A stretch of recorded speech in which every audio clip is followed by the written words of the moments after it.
Olá, meu nome é Felipe Nolasco e hoje eu vou falar sobre os gigas pegmatíticos e a geofísica. Inicialmente, vamos ver o que são pegmatíticos, como os gigas pegmatíticos são formados e vamos ver um pouco sobre sua estrutura interna. Depois vamos falar sobre o método geofísico Ground Penetrant Radar, que é usado na prospecção de gemas em pegmatitos. E por fim, vamos falar um pouco sobre o projeto GreenPeg da União Europeia, que promete desenvolver mais métodos geofísicos para a prospecção de gigas pegmatíticos. Então, existe um grande interesse econômico em pegmatitos por causa da quantidade de elementos raros que ele possui e por causa da ocorrência de gemas mais frequentes em relação a outras rochas ígneas.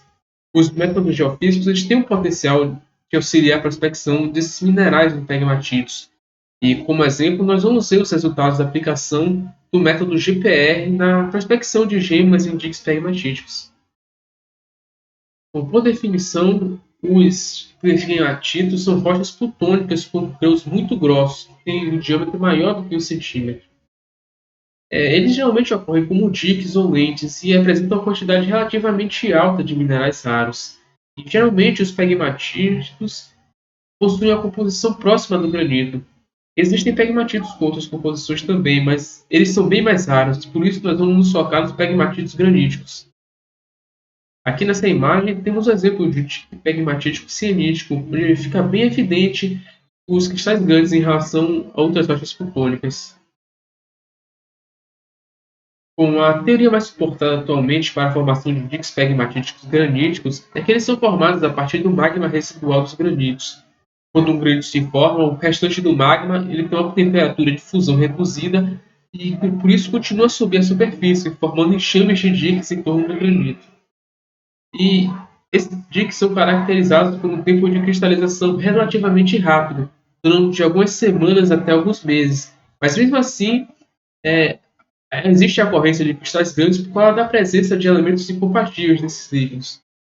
Esse diagrama ilustra o processo de cristalização de um pegmatito granítico. Os primeiros minerais a serem formados são os minerais típicos de granitos, como quartzo e feldspato. Assim que eles são formados, é criada uma camada entre a frente de cristalização e o restante do magma, que é pobre em sílica e rica em elementos incompatíveis. À medida que essa frente de cristalização avança, essa região fica cada vez maior e com menos sílica e fica cada vez mais saturada com esses elementos incompatíveis.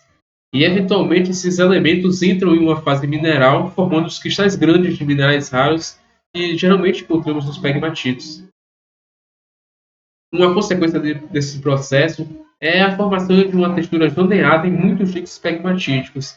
Essas texturas são divididas em 4 zonas: a zona da borda, que faz o contato com as rochas encaixantes e possui cristais mais finos. Depois temos a zona da parede, onde vemos o crescimento brusco dos cristais. E aí começamos a ver uma textura típica de pegmatitos. Depois, nas zonas intermediárias, os cristais eles continuam crescendo em direção ao núcleo e nós também vemos o aparecimento de minerais raros. E o núcleo geralmente abriga os maiores cristais do pegmatito e geralmente é rico em quartzo puro. Essa textura ela pode apresentar uma simetria dependendo do diâmetro do jique. Os jiques mais grossos eles tendem a ter um zoneamento mais simétrico do que os jiques mais finos. E durante a formação dessa textura também podem ser formados atritos entre a zona da parede e as zonas intermediárias. E nessa primeira imagem nós temos uma amostra de uma borda de um dique pegmatítico.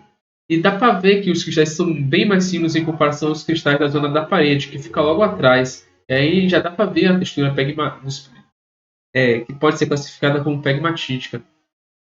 E nessa segunda imagem, nós vemos a seção de um dique pegmatítico com um zoneamento assimétrico. E como dá para notar pela posição do núcleo, que ele não está exatamente no centro do dique. E é possível ver que os cristais do núcleo são bem grandes em relação aos cristais das outras zonas. E também dá para ver aqui a ocorrência de um atrito que está ocorrendo entre essa parede a zona da parede inferior e a zona intermediária inferior. Uma estrutura que ocorre nos pegmatitos, especialmente aqueles que estão próximos às superfícies, são as cavidades mineralíticas, que são formadas pela dissolução de água durante a solidificação de um pegmatito. Essas cavidades geralmente são encontradas preenchidas com ar ou com argila. Normalmente tem gemas que podem ser usadas para a confecção de joias. Bom, o método mais antigo para a prospecção de pegmatitos é o Ground Penetrating Radar, abreviado para GPR, que se baseia na diferença de permissividade dielétrica dos materiais. Ele só pode ser usado para exploração próxima à superfície, porque esse método não consegue dar informações sobre regiões mais profundas. E ele funciona da seguinte forma: um operador é encarregado de mover o radar através da seção de que se planeja fazer a sondagem. Esse radar possui uma fonte indicada nesse diagrama por TX, que periodicamente vai emitindo ondas eletromagnéticas de alta frequência, geralmente de ondas de 100 MHz até 1 GHz. Essas ondas continuam se propagar no meio até que encontrem uma interface entre o meio de propagação que ela está agora e o meio que ela vai entrar. Quando ela chega nessa interface, parte da onda é refletida de volta e parte continua a percorrer esse novo meio até que ela encontra outra interface e o processo se repete.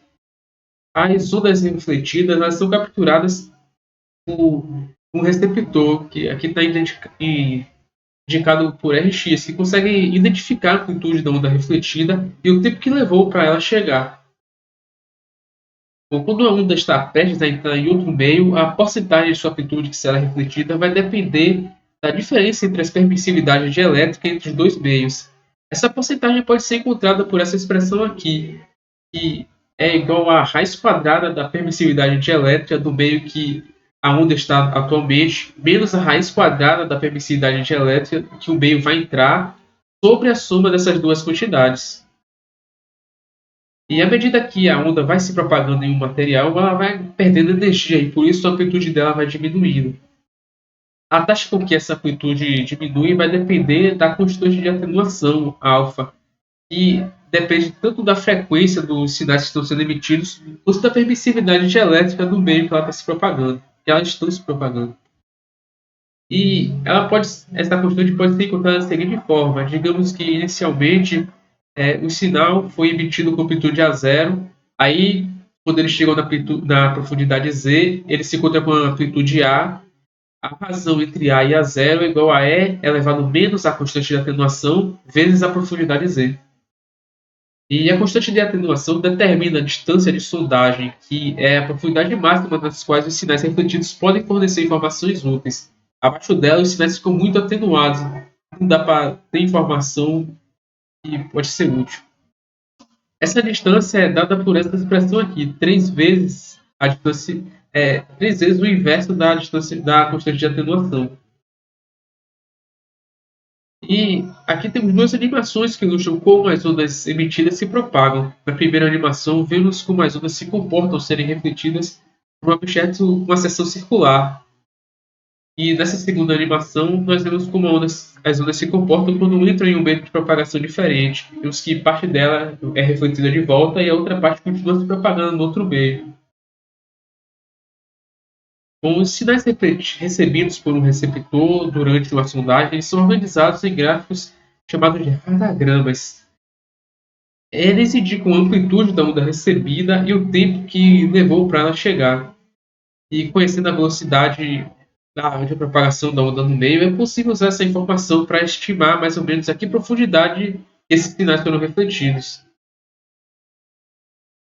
Bom, os radagramas eles podem ser usados para estimar a estrutura interna da seção escaneada. Esse exemplo aqui é um radagrama obtido pela sondagem desse terreno hipotético. A gente vê que a sondagem desse bloco formou esse padrão de sinal aqui. E a sondagem desse objeto pontual acabou formando esse outro padrão de sondagem aqui, que parece uma hipérbole, uma parábola, melhor dizendo. E a partir desses padrões de sinais, é possível estimar como é a estrutura do subsolo. Bom, esse método ele foi usado pela primeira vez em prospecção de pegmatitos por Patterson e Cook, que publicaram trabalhos de 1995 até 2002 estudando os jigs pegmatíticos da mina Himalaia no sul da Califórnia.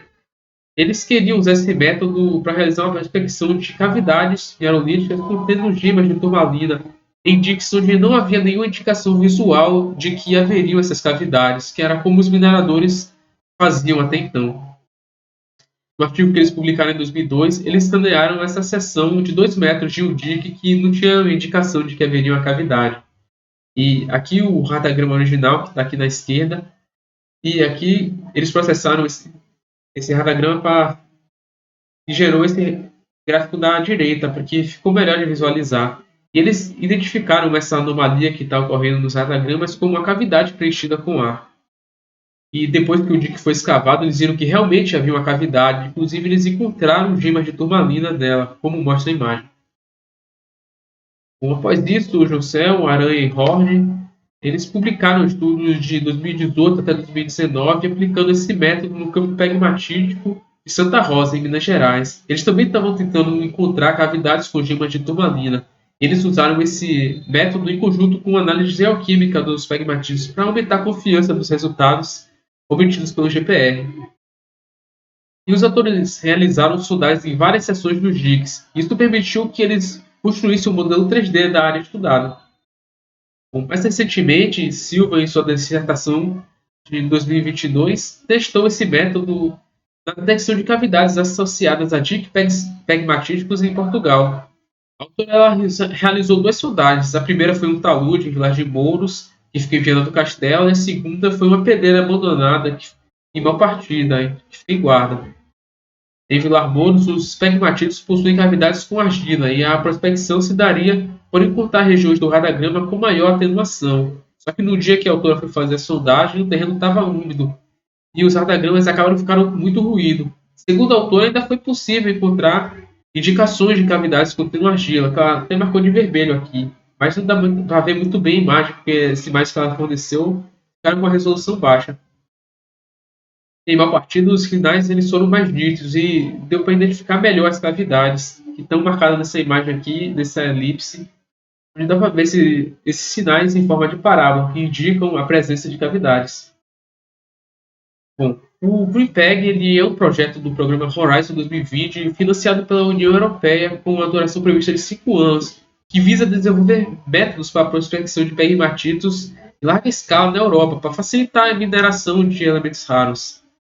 Esse diagrama ilustra a abordagem que se pretende usar na prospecção de pegmatites na Europa. Você é realizada em inspeções em três escalas. Na larga escala, pretende-se usar principalmente métodos de processamento de imagem e visão computacional. Em escala média, eles pretendem usar já métodos geofísicos, como a radiometria e magnetometria. E em pequena escala, eles pretendem usar uma quantidade maior de métodos. Pretendem usar, além dos métodos anteriores, a gravimetria, o GPR, e métodos elétricos e também métodos geoquímicos. Então, falando de modo geral, os estudos aplicando métodos geofísicos na prospecção de pegmatitos são raros. O GPR foi o método mais documentado e ainda assim possui poucos estudos publicados.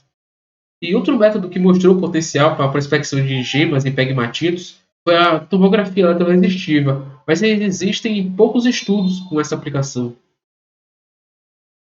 Mas o projeto do GreenPeg ele pode mudar a situação atual no futuro, por ser um projeto com escopo maior e que tem um maior orçamento e conta com a participação de mais gente.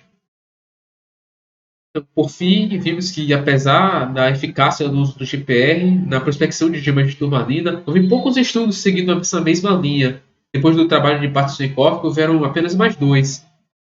Além disso, estudos aplicando outros métodos geofísicos na prospecção de pegmatitos são escassos, então vemos que essa é uma área pouco explorada, o que abre oportunidade para trabalhos futuros.